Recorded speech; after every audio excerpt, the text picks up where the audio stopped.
Good.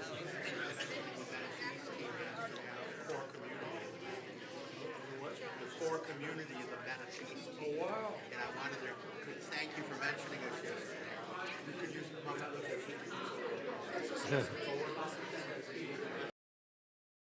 Good morning again, friends. Morning.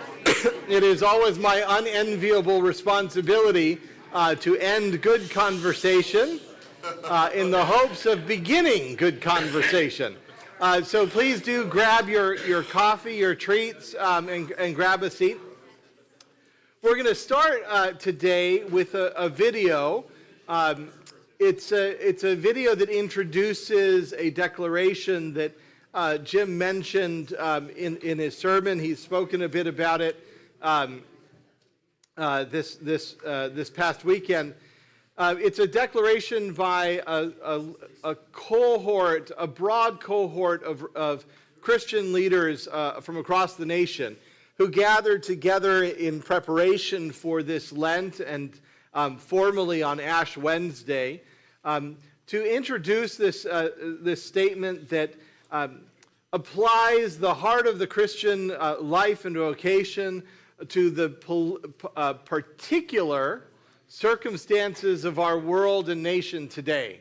And so this video introduces, I believe, core commitments of who we are as Christians and what it means to stand with, to stand in the path of our neighbors as well. And so with that, I'm going to kick off the video and then a conversation to follow. Are Christians. We are Christians. We are Christians in the United States. Speaking together in a moment of political and moral and spiritual crisis. This moment demands courage. Because silence is not trapped. Silence choice. A choice that allows harm to continue. Our democracy is being dismantled. Our freedoms are being eroded. Our neighbors are being disappeared. Our faith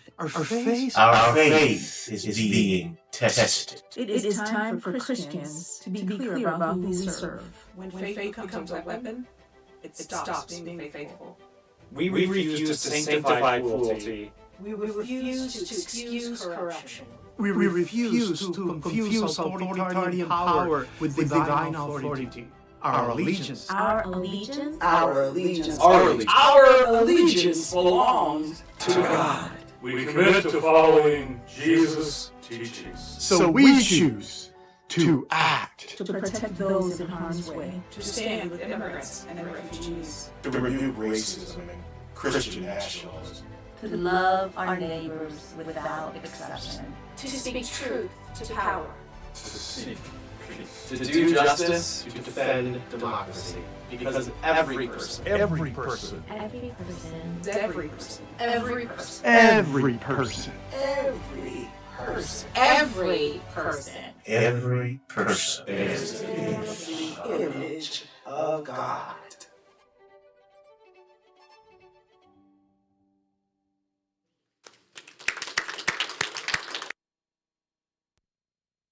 Well, so as a just a note of introduction, we have been fortunate throughout this weekend to have Jim Wallis with us as the Sweeney lecturer. Jim comes to us as a leader within the Christian community, particularly within the progressive Christian community, exploring the application of Christ to our society today.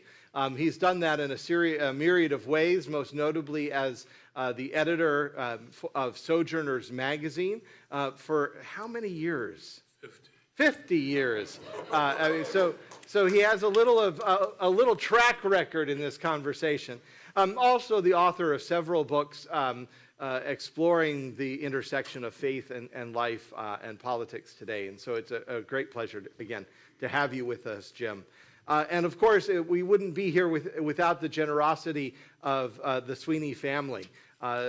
Don Jr. and Mary Margaret, who set up the endowment for the Sweeney Lectures, have set up an opportunity for us to have these critical conversations in our life. And so our continued gratitude to the two of them for their care and generosity for Christ Church throughout these years. I want to start us with a question that we're kind of left with. It wasn't in your conversation, but I think you're up to it. The last words of the video speak to, and your sermon today, speak to how we see one another. And we live in a time where everything, and somewhat pejoratively, is stated to be this is just identity politics. You've heard the phrase, as if identity politics is something to be avoided. And yet I would contend that our lessons this morning, the Genesis story, the story of the Good Samaritan, and others throughout the Gospels, throughout the Bible, we've always been grappling. One of the most important questions, in fact, is one of identity. Who are we, and who is my neighbor? Who are we, if you will, as a community? And so as we think about all that you've been exploring with us, this critical time that that's at hand, what does Christ remind us of, or more broadly, the biblical narrative remind us of right seeing our identity and our neighbor? You. Tea and more tea. Tea has kept me going. It's a wonderful question. First of all, thank you for coming to church this morning in the snow. My voice is holding out, but I'm not at full strength, but I'll be the best I can. And thanks for coming out to the forum to give us a chance to talk after a sermon. So I'm glad you do these forums. Joy Carroll, St. Columba's in Washington, D.C., there's a forum after church too, or between services. Sure. So I'm glad to be at your forum. Let me answer your question with a story. Please. With a parable, which Jesus often did. So I went to Columbus, Ohio, just as the first term of this president was beginning. Is it like this, a long-standing invitation? And I was just happened to be at Columbus, Ohio for the weekend, very similar to this. Wonderful time with this Episcopal church. And when I preached on Sunday, I said,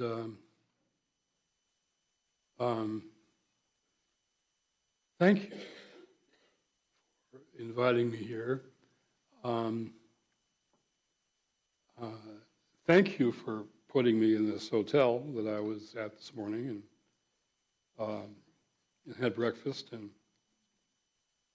And I wonder if you all know the people who work in that hotel.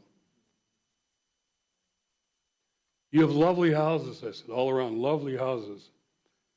And I wonder if you know the people who clean your houses.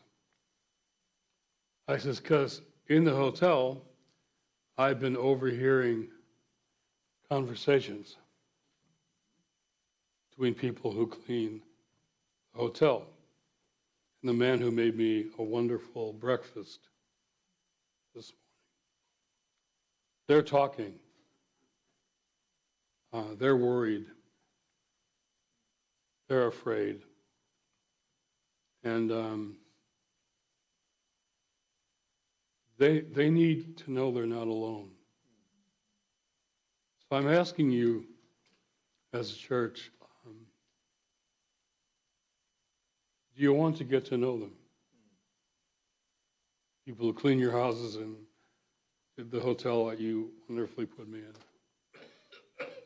And there was such a tremendous response to that from the church. And the rector said, we have all these people who can help. He said, we have an army of lawyers in this church. An army of lawyers in the church who can help. So how do we do that? So I called up in Columbus, Ohio, some of the key Hispanic church leaders and some of the immigrant groups in Columbus, Ohio, who are already talking about all this. And I connected them together. So they had a meeting together a week after I had left. And they're still meeting. Now they've mobilized all of Columbus. The people who didn't know the people who were cleaning the hotel room, and the people who were representing those people. So getting to know each other, and I was literally at the airport flying home and connecting them, and they met a week later, and they don't call me anymore. They call one another. They're just keep meeting. Well, that strikes me as one of the things we spoke about yesterday. The reality that we live in an enclave within Metro Detroit. And there are countless enclaves across the United States. Every community, certainly every city has their enclaves that can insulate them from the broader society that we're a part of. We speak of it as the Grosse Pointe bubble. And one of the questions that I hear often is how do I come to know my neighbor? And I think you're starting to illustrate that by literally seeing the neighbors in your midst, taking note of those who are likely not an ordinary part of the Grosse Pointe community, but still part and parcel of our life and our society and our community. Those who are serving at the grocery store, do we know their names? Right? We see them often enough. They're familiar faces to us, and yet do we know them? Do they have an identity in our life beyond a grocery attendant? It was a wonderful. We were called out in a wonderful and holy way that by Ebony Galuli on Saturday morning, when Sally Hemings, the one of the women enslaved by Thomas Jefferson, and the woman that Thomas Jefferson in all likelihood raped or certainly took advantage of in his relationship of power. Anyhow, in the conversation, she had been referred to as a slave, and Ebony Duff rightfully said she was enslaved. She was a woman. We have to identify her. We have to see her properly, and our language matters.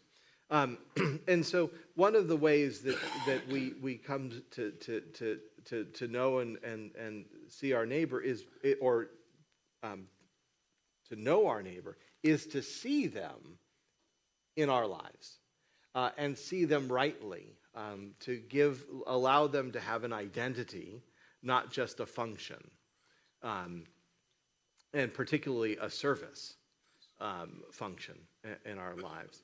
But moving beyond that, you mentioned a little bit about conversation in the enclave, and I wondered what that conversation might look like in a way that helps us to see our neighbor more rightly.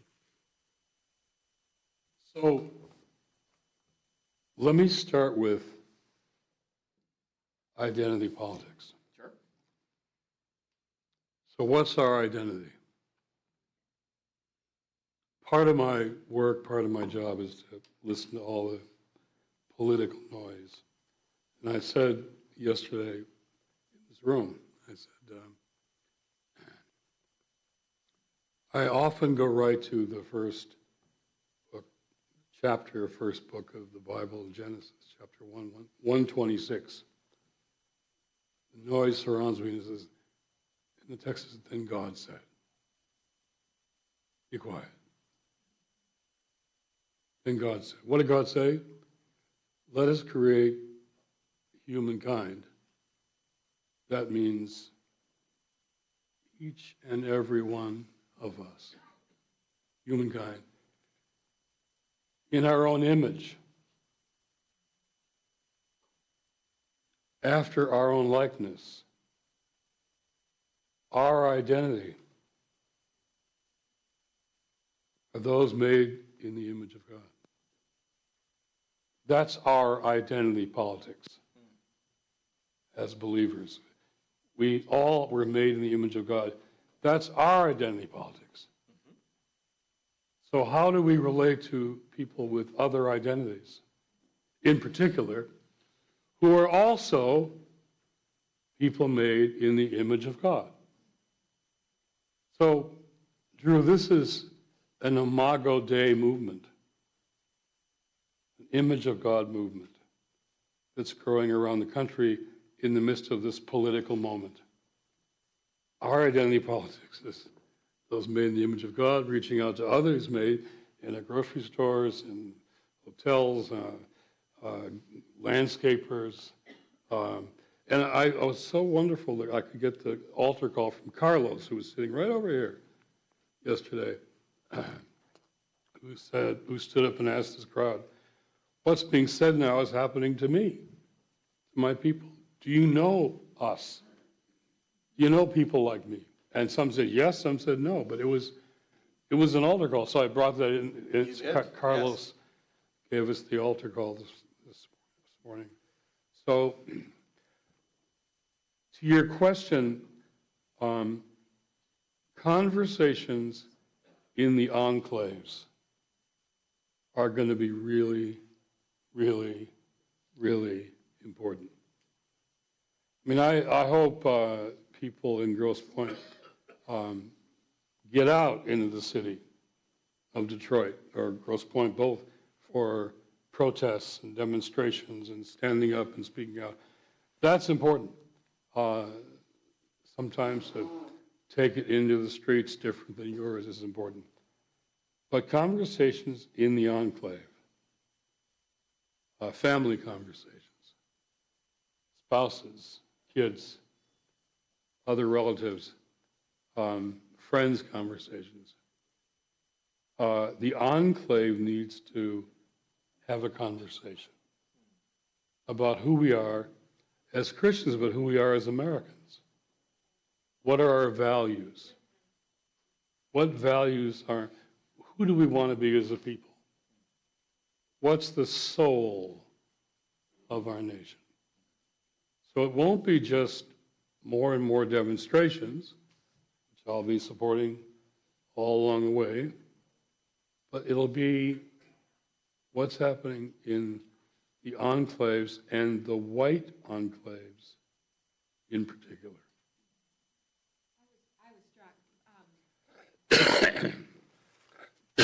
I hope I'm on. I was struck by Carlos' statement because I heard in it a bit of a report card on whiteness, and that from his perspective, it is a sea that is all the same, which means, he just has to assume that what he sees in the news is true of all of us, that we're not happy that he's here. While watching him and listening to him, I realized the importance of eye contact, a friendly hello, holding a door, like these simple acts of civility that we need to be consciously engaging in with our neighbors. In order to help them to not just see it like they're surrounded by a blizzard, that they can see, oh, there are people who care about me. There are people who see me. Just the same way, like when you see your friends in a store, your face lights up, right? You recognize them, you kind of get out of your thoughts. I realize that we have this incredible responsibility to do that for all of our neighbors.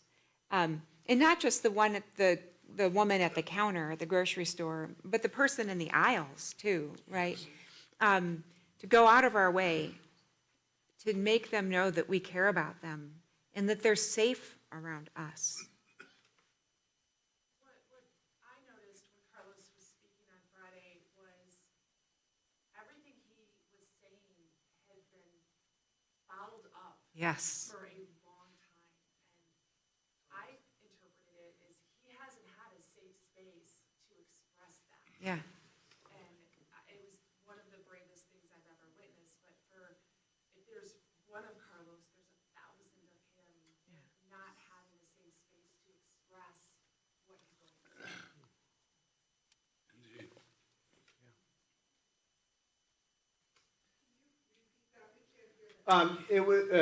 Beth just noted that the courage of Carlos. So a little backstory for those who weren't with us on Friday night. Carlos, a Mexican immigrant, self-identified, lives, I believe, in Southwest Detroit, and spoke of the fears and realities of his community today, living in the fear that their neighbors, their sons, their daughters, their family members will be detained and repatriated to Mexico or Somalia as the nation, as our government is doing. And he challenged us to, and he asked us, who knows me? Not just me literally, but who knows a person like me? And challenged us to see our community more fully. He didn't challenge us perhaps with a finger wag, but the whole of his question and his conversation was a challenge to us.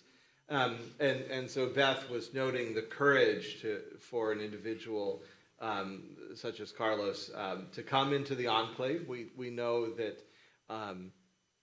coming into Grosse Pointe for Black Detroiters, I presume true for Latino Detroiters, is an intimidating reality.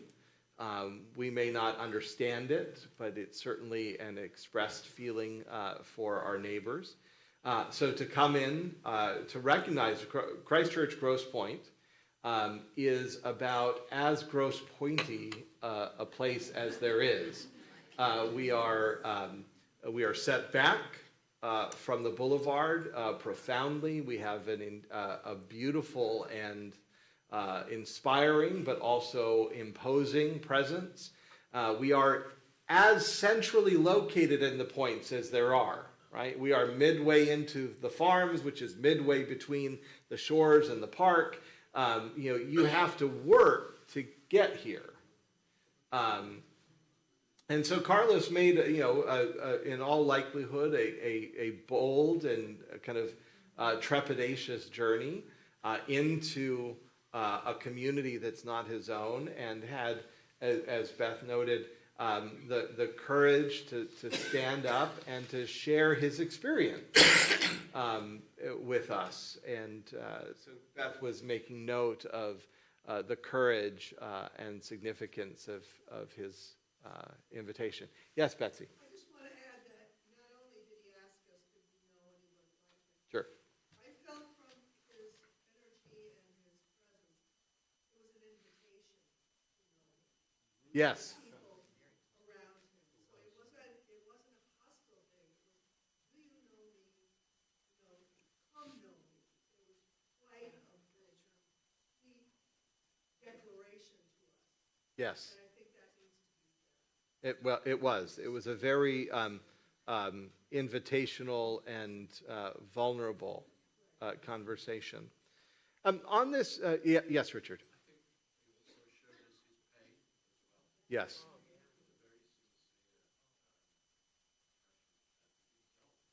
Yes. Yes. He was, as Richard was noting, we witnessed as much as we heard the pain, the suffering, the fear that he and his family and community are living with today. So it was a great gift of Carlos to put himself in the path of these neighbors of his, in order that we could learn from him. Yes. My wife and I are members of a group called Strangers No Longer, which does things like a lot of people who are migrant background are afraid to drive, and so we drive them to church, or we drive them shopping. We do lobbying in Lansing for them. We engage in protests. It's actually a Catholic group where we have a protest usually is for Episcopalian priests and Catholic priests. It's kind of ecumenical, really. Yes.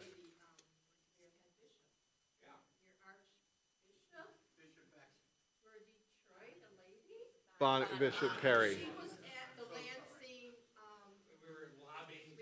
Yes. and she was there, and I'm like, yeah, and Yeah. as my husband said, there are a lot more Episcopalians. There are. So there's a lot of avenues for getting your There are. getting out there. There are a lot of ways. Well, continuing on the conversation around identity politics for a moment, I had a conversation, and we hear this now and again.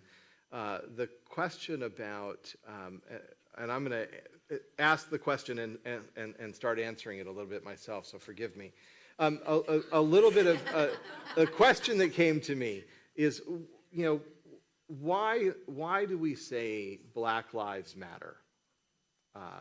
In a world and in a place, I've been asked the question, why do we have the pride flag at the church? Is not the cross enough to proclaim that all lives matter? Right? So there's the tension between the truth, the very biblical truth, all lives matter, and the very poignant truth that Black lives matter today. And so I'm gonna dive in and then invite Maureen, you and Jim, you both to tag along. It's an interesting thing. I always introduce Mother Maureen as Mother Maureen. I'm less concerned as to whether you call me Father Drew or Drew or Hey Bub. Hey Bub. Less concerned. I don't suggest it, but less concerned. Right? But somebody might ask me, well, why is it important that we call Mother Maureen Mother Maureen? Well, yeah, right? There's no question in the church about my priesthood, right? So we don't need to emphasize my priesthood. But for the entirety of my life, there has been a question of women's priesthood. Right? And so we must be attentive to affirming that which is unseen or overlooked or misseen. Right?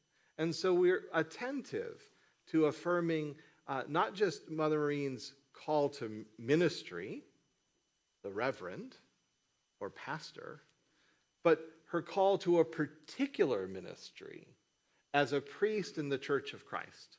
And so we refer to her as Mother Maureen. Right? The language is a language that affirms an identity or a truth in our identity that is often overlooked. I'll take us back now biblically to the Beatitudes. We all know, blessed are the poor, blessed are those who are persecuted, blessed are the mourning, right? Or those who mourn. It's not as if Jesus is standing there saying, blessed are the poor and cursed are the rich, right? Not as, but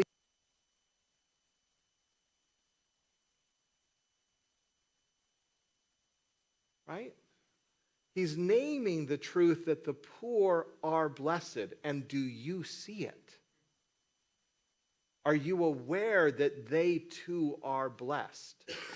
And so the Black Lives Matter movement, the flag out front, these are statements not of a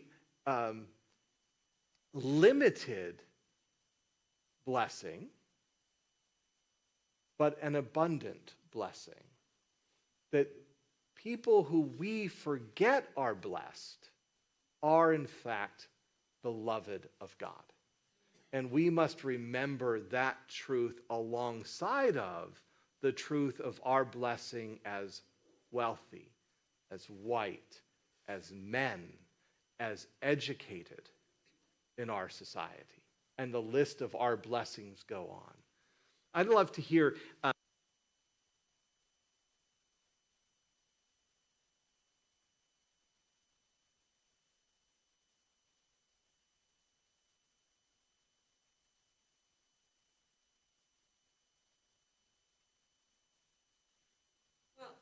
thinking about this great Brene Brown story that's been on my mind recently.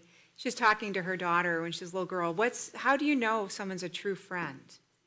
And her daughter, in like typical 9 or 10-year-old little girl fashion, said, so pardon me, I'm going to say it here. Well, you know, a true friend is one who's a half-butt friend. And Brene said, what in the world is a half-butt friend? And her daughter said, you know, when you walk into the lunchroom and every seat is taken, your half-butt friend is the one that slides over and gives half the chair to you. That is a true friend, right?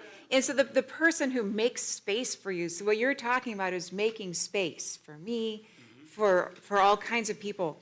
And you know what? Making space for people, have you ever sat on half your bottom, right? One leg is a little more tense. You kind of wish you had the whole chair. You're maybe not used to being that close to that other person. You're learning stuff about each other. We make space for people regardless of whether or not it's convenient, right? That's how you know you have a true friend. And if you were to walk into that lunchroom and even like you didn't know a person and they gave you half the seat, you're friends. You don't have to know each other already. They gave you half the seat and they're willing to be a little bit uncomfortable for you. That, I think, is part of why we talk about Black Lives Matter, why we fly the flag, why we continue. You might not know this, but after 50-plus years of ordained ministry for women, there are still people who who are not taking half a seat for us. Let's just put it that way. Who would, when we walk in the room, still say things that indicate they want the whole seat for themselves. So my wife, Reverend Joy Carroll, she's not sitting here because we caught coughs in different places, and she's coughing too. Neither of us are contagious, but she's afraid if she sits there, she'll have a coughing fit. It'd be embarrassing. So she's back there somewhere. But I want to tell a story about her. I met Joy in the UK at a big festival. It's a music, arts, discipleship festival called Greenbelt, and 10,000 people show up. And so she was on the board and one of the speakers, and I came from the U.S. to speak. And we met there, and then later we went back with our older son, Luke. And so Joy's now celebrating the Eucharist like we just did for like thousands of people. And Luke, this little boy, is sitting on my lap watching his mom. And she's telling people what to do, and they're doing whatever she says. And he says, he looks at me, he says, Dad, can men do that too?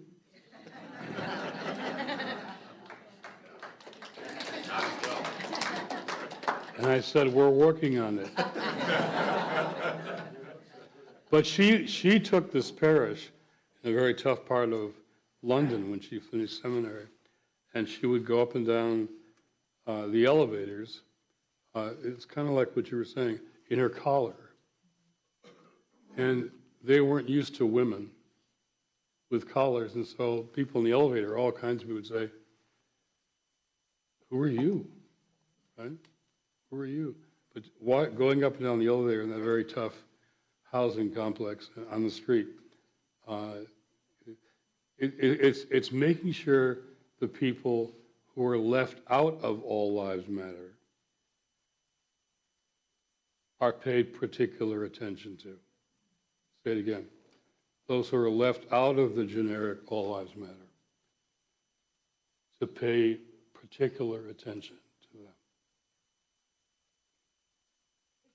them. Right, because like, whether it's people of color or women in ministry, when no one is sliding over to make room, the statement is that they are not made in the image of God. There's just no ifs, ands, or buts. Well, about it. Nicely done. Wow. That's only on one cup of coffee. But you know, like it's that simple. Well, we don't make room for other people. We are saying that they are not made in the image of God. Full stop. This reveals for me, and I'm an immigrant. I'm an Australian. I'm particularly favored. That's the immigrant row right there.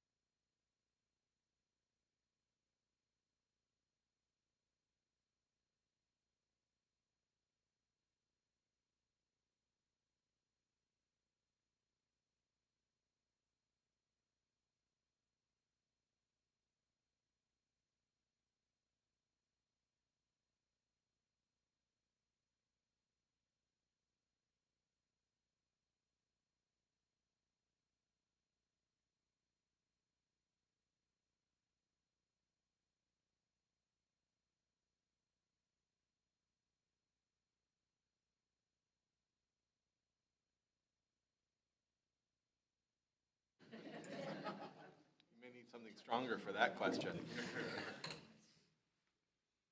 Well, that's the question before us right now.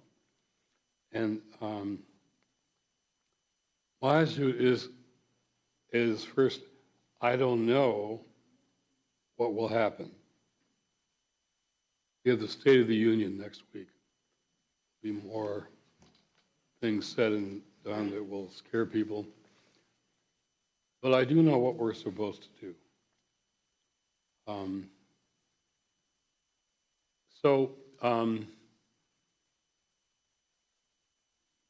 In this country, we have not been unofficially a genuine democracy since the 1965 Voting Rights Act. Until. Because before that, you know, I say to my classes at Georgetown, I said, my classes are very diverse, but I say to the other white men, I said, here's my tea, see, that's great. I say to the white men in my class, do any of you own houses? And most students, even white male students, don't yet own houses, so they usually say, no. So I said, okay, so this Declaration of Independence was only written for me. I mean, I own a house, so I'm a property owner.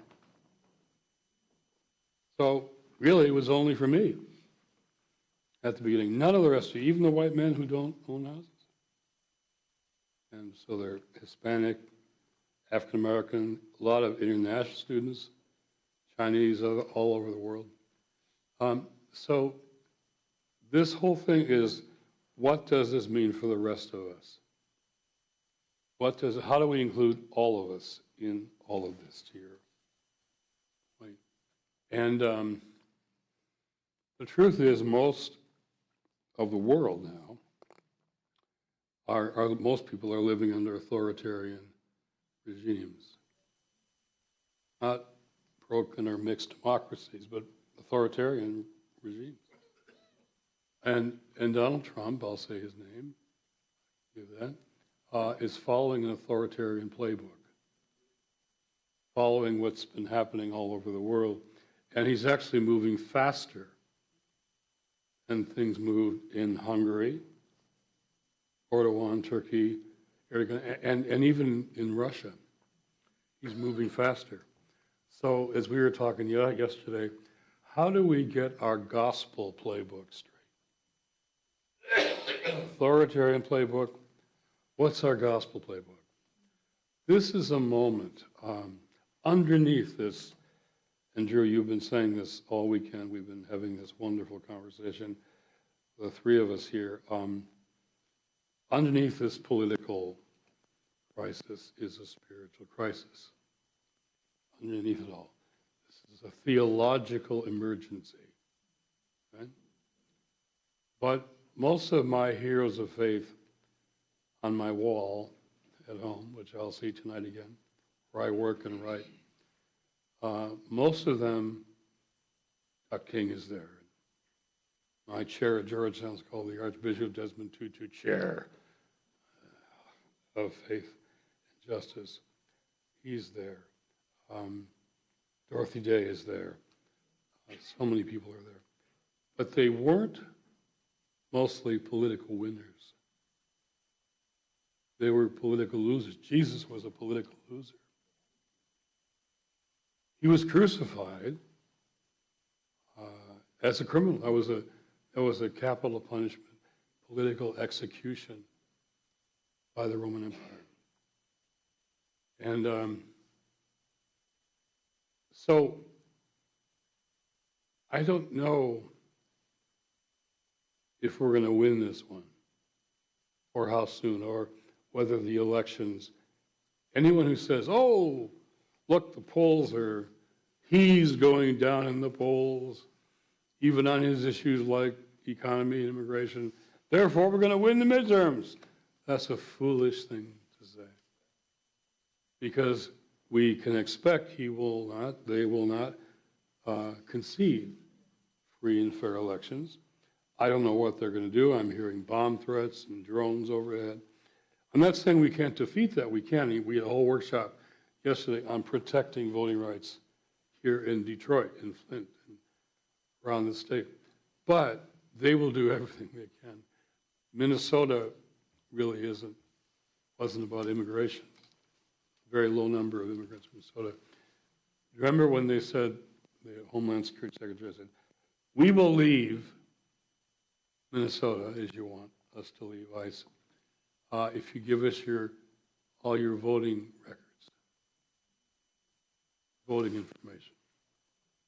That kind of says it all, right?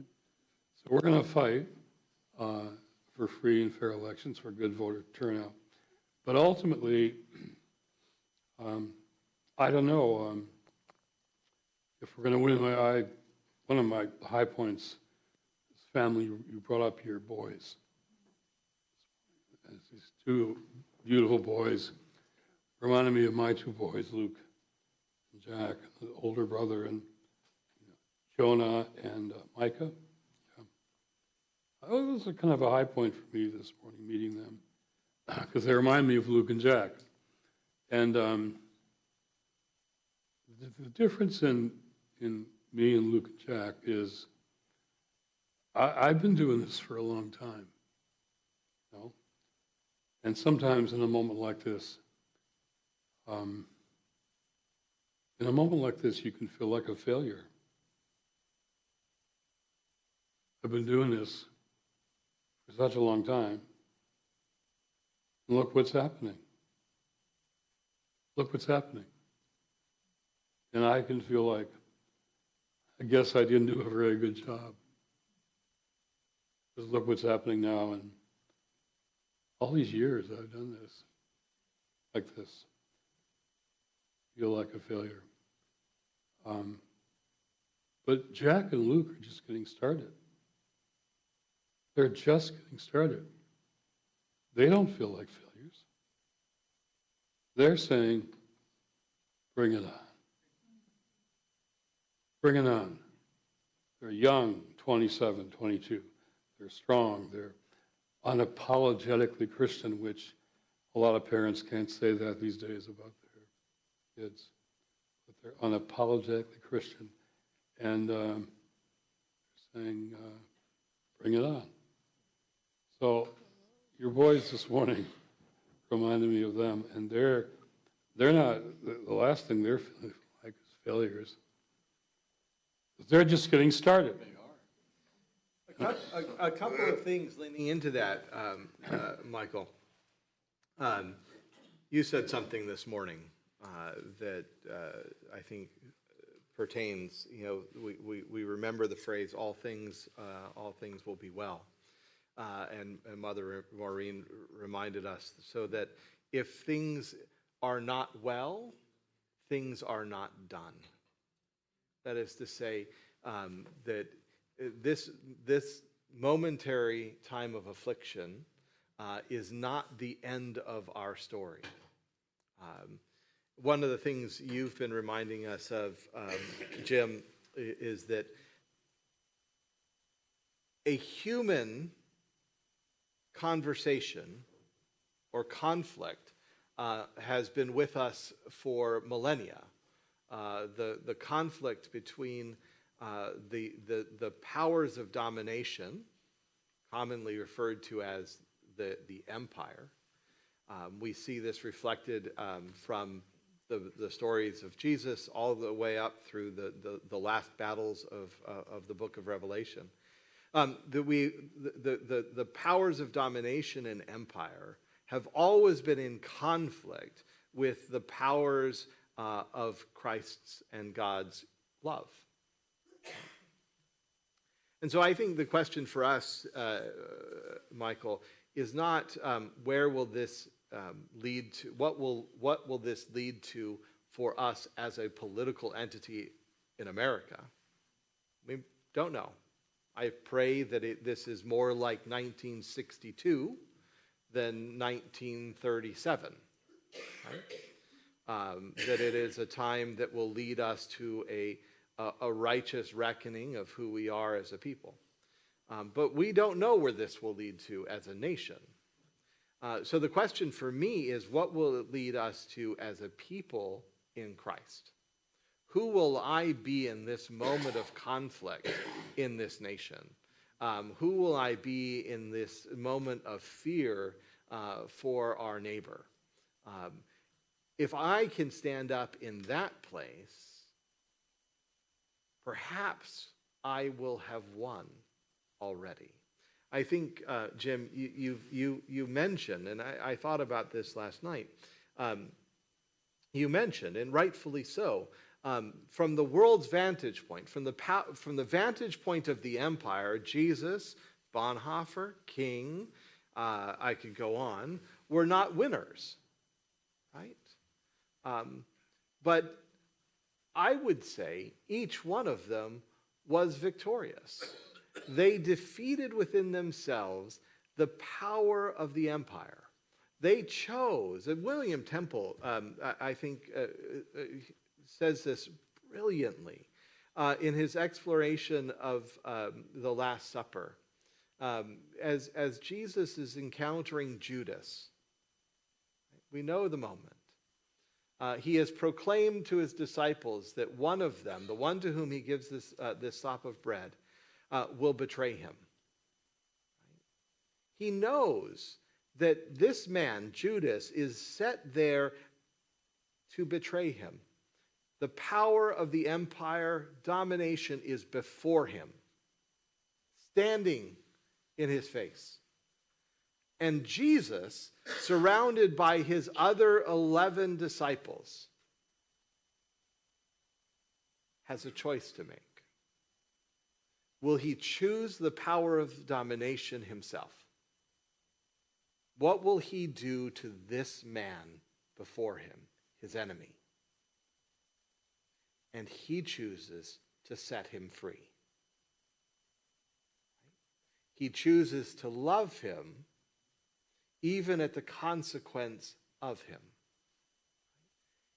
He was victorious over domination in that moment. So I think to your question, Michael, where will this lead us as a nation? I don't know. I know that every empire throughout time has fallen, right? They have all had their heyday, shall we say, but every empire of domination has fallen, right? And both a new empire of domination will emerge, but also throughout it all, the power of love and a community committed to a neighbor in grace and mercy has always prevailed. And so who will we be in the face of this crisis is perhaps more important than where will we be as a nation.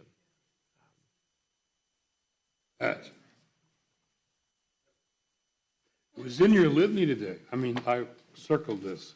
Please. As I was reading and listening. You sing pretty well, by the way. Oh, thanks. I couldn't have sung today, that's for sure. Here's what it says is, that it may please thee to preserve all who are in danger by reason of their labor or their travel. We say it again. This is litany today in church. Totally relevant. Our prayer. Our prayer. That it may please thee to preserve all who are in danger by reason of their labor or their travel. And it says, we beseech thee to hear us, good Lord. It's right here. Parents, with children, talking to one of the gentlemen that was here yesterday. My kids are in Minneapolis, so they go out and they're doing their part. And people have asked me, like, are you scared? And I said, I would rather be worried and a little fearful for my kids than disappointed. This is who I raised them to be. And all things begin and end in God. And so all of us, whether we are physically parents or just part of a community, are raising up, as we were raised up, another generation of people who understand what dignity is and act with dignity and treat others with dignity. That's who your boys are. It's who all of our children are. People raised us to be the good people that we are. And so we have this gift of getting to continue that, knowing that all things are within God. We're not alone. We don't fail if when we hand the baton on, we didn't solve it. We did the work that God has given us to do. And part of that is ensuring this next generation, and they will do their work to ensure the next, and they will do theirs. So that's where my hope lies. Well, amen to first where our hope lies, right? That our kids are participating in that hope. I can't, as you were sharing that, I couldn't help but think back to our opening lesson this morning, Genesis, the story of Eve and Adam and the tree of good and evil. We think, and perhaps I would say it this way, we think errantly, inaccurately, that we are to hand on to our kids a world that is solved. The story that we heard this morning reminds us that every generation has to learn that themselves. We all have to figure out what is good and evil in this world. We have had to make that journey ourselves. Our kids will have to make that journey themselves. Our grandkids will have to make that journey themselves. The circumstances of that question will change from generation to generation. when, when in the 60s and 50s and 60s, it was, and long before that, it was the civil rights movement. We've been through it in my generation around the equal rights movement for women in particular, right? Every generation has to sort out for itself what is good and what is evil. And so our kids participate in that. And what a holy journey that is for them as well. Go ahead, Jim. You know, the political situation, which we're going deeper than. But in this political situation, what made Donald Trump have to say things or back off a little bit from Minneapolis? He hasn't changed all of that, and people are still there. But it wasn't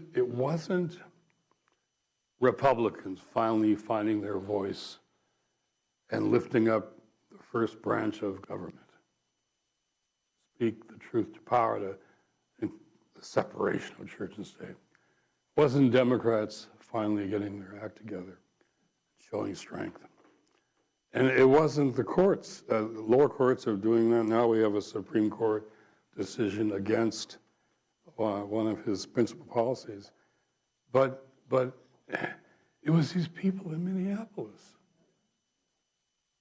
So it wasn't like Washington and the place we look, or what can we do to change them? How can we influence them? How can we lobby and call them? It had nothing to do with the people in Washington. Now, I'm from Detroit, which is cold, can be cold. It's been cold a couple of days. You had warmer weather last week. Yes. And then I went to seminary in Chicago, Trinity Evangelical Divinity School, where it's colder. And we lived on Lake Michigan right there, and it's cold on the lake. But I remember I would visit friends in Minnesota, in Minneapolis, which was colder than Chicago and colder than Detroit. Now, in these weeks, Minnesota was colder than usual in Minnesota. Below zero temperatures in Minnesota, and tens of thousands, 50,000 people came out in this bitter cold to love their neighbor immigrants. And that's what turned the narrative in a different direction. So that's what democracy looks like, right? It's not what Washington does. I'll be flying back there this afternoon, and they think they're everything, and they're not. But my friends in Minnesota have been marching and standing and walking and driving around. And one of my colleagues went out there to visit his family, and he said, it was the coldest I've ever been in my life. Ever in my life. And yet they're walking around. They were sacrificing. To be cold, to walk in the cold, stand in the cold, that's not easy. That's harder than going to a protest for an hour. So Minnesotans turned this thing around. So that tells us, in answer to your question, what do we do? What do we do? And it's like we take our choirs, take our choir to the lovely choir, by the way, this morning. Thank you for that. I just would have come just to enjoy that. Choirs have to go to the streets. But back to your enclave question. I'm not just saying this because I'm here in Grand Rapids, but what I've learned, I'm from Detroit, but I've learned a whole lot more about Grosse Pointe. Not Grand Rapids, Grosse Pointe, from being here. It's possible that what happens in Grosse Pointe, in this enclave, the conversations that happen here, the conversations you can help convene here and spark here. What if new conversations in the enclave of Grosse Pointe help turn America around.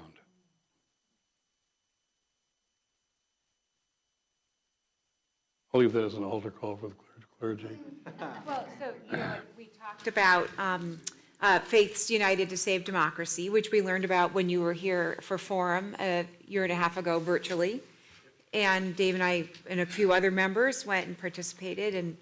And I was told on voting day a year and a half ago that 68 people showed up to be present at the polls to ensure that their neighbors would feel safe voting. I thought, wow, 68 people. Not enough. That is not enough people. And it was the most wonderful thing to do for half a day, to go down and be present at that poll and make our neighbors feel safe. As people came up to the poll and said, is this it? Is this where I'm supposed to vote? People who had never voted before, people who newly registered to vote, all of that needed a warm welcome. And anybody can do that. That's not hard. And so I thought, well, I think if 68 people is what we accomplished in 2024, I think in 2026 we should be able to get 68 people just from Christ Church to go into Detroit, bake cookies, greet people at polls, let them know that you see them. I don't think that's going to be a hard thing at all. 68. Carol had an idea, and I'm passing it on. She's not doing it. That clip that you started with, can you make a TV commercial out of that?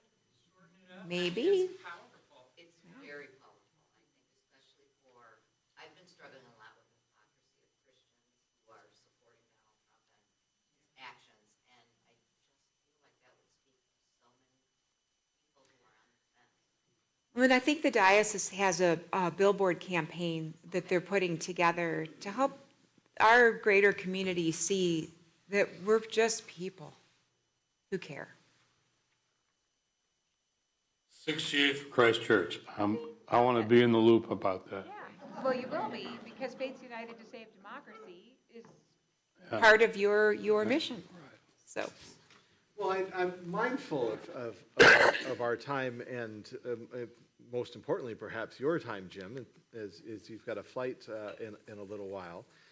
So a question or two to kind of draw us to a close. First, it's a question I asked of you yesterday, but I think it's an important question. It's tempting. We've all heard it said that faith and politics are separate conversations, and it's tempting for some to be dissuaded by the conversation we're having, or perhaps put off by the conversation we're having. It's just a political attack on a particular party or individual. And so I want to just explore for a minute or two why democracy, not a political party, left or right, not a political movement, progressive, liberal, or conservative, but why democracy as a political model is worthy of our Christian attention. Right? Why do we stand for this model of governance? What does that reflect in our faith and our values as a Christian community?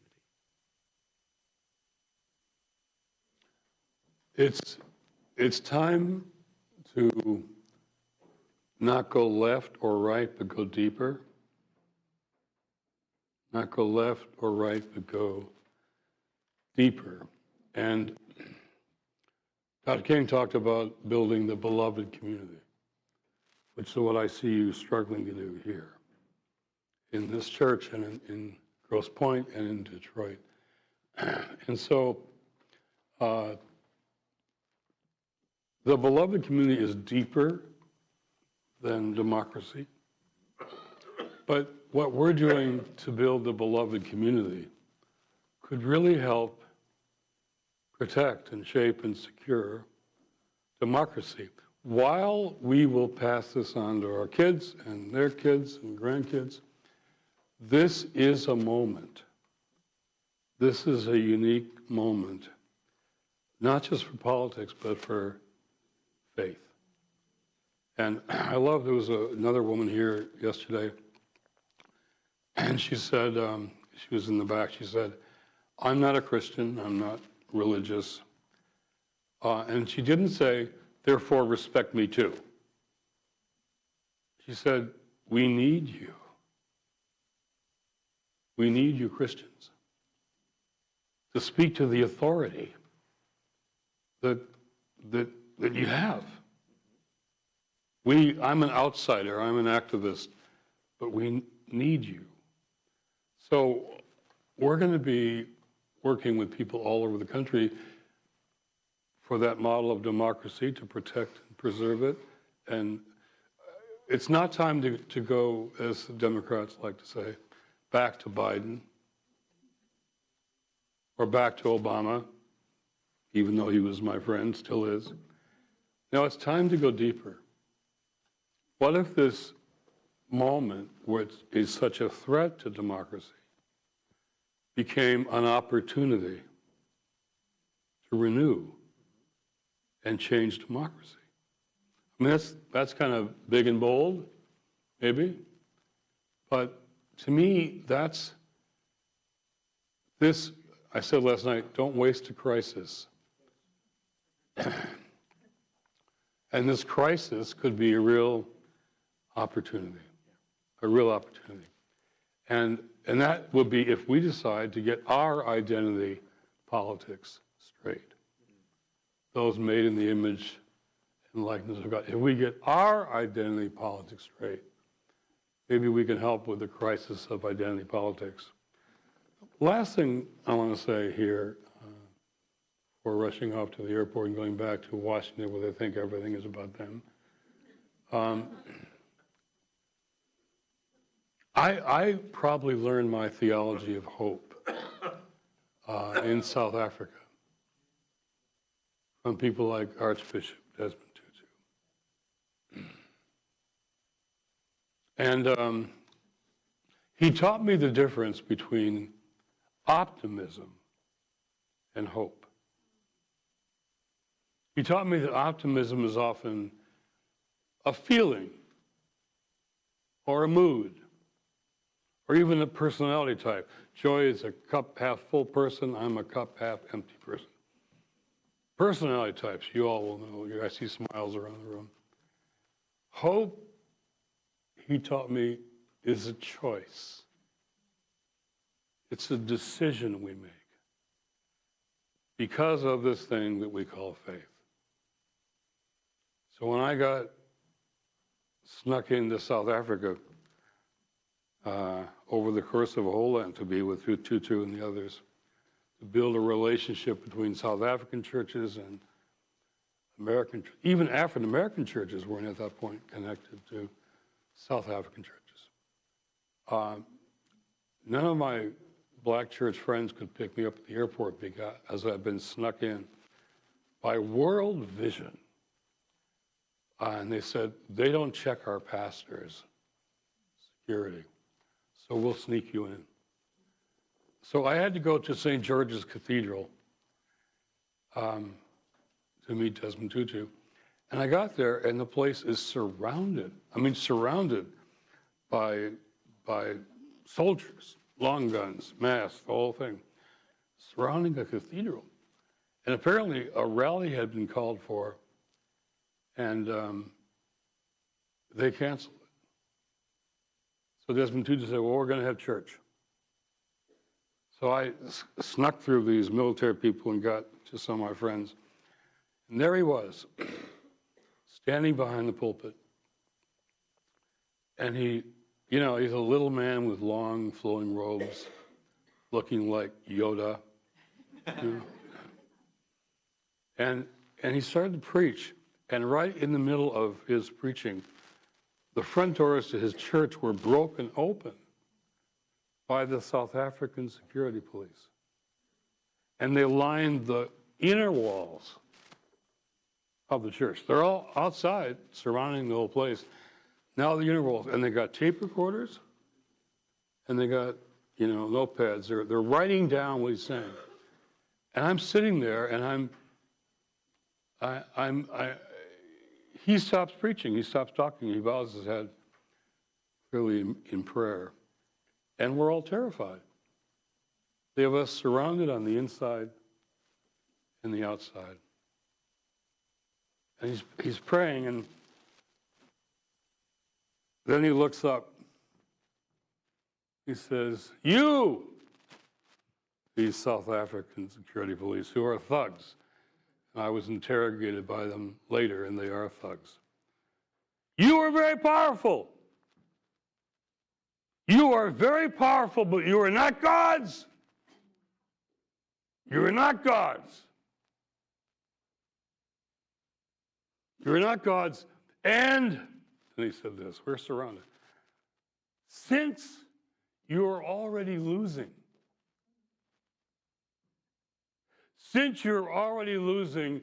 I invite you today to come and join the winning side." And the young people leapt out of their seats. They began dancing this dance called the Toi Toi. It's a freedom dance. And we danced outside the doors of the church, and all these military people didn't know what to do with all these dancing worshipers who weren't afraid. And I was back for the inauguration of Nelson Mandela. And the Archbishop Desmond Tutu was the host of the event, of course. And I said, "Bishop, do you remember that day in St. George's? What you said, what you did, and then what we did?" He smiled. He remembered. I said, "Bishop, today they've all joined the winning side. You couldn't find one white South African who hadn't always been against apartheid." Now, we still struggle in South Africa. I'm in touch. I've had a South African live with us for a year. But we have to believe that no matter what happens around us, to your question, that at a deeper level, we, us, you, are on the winning side. Can I get an amen to that? Amen.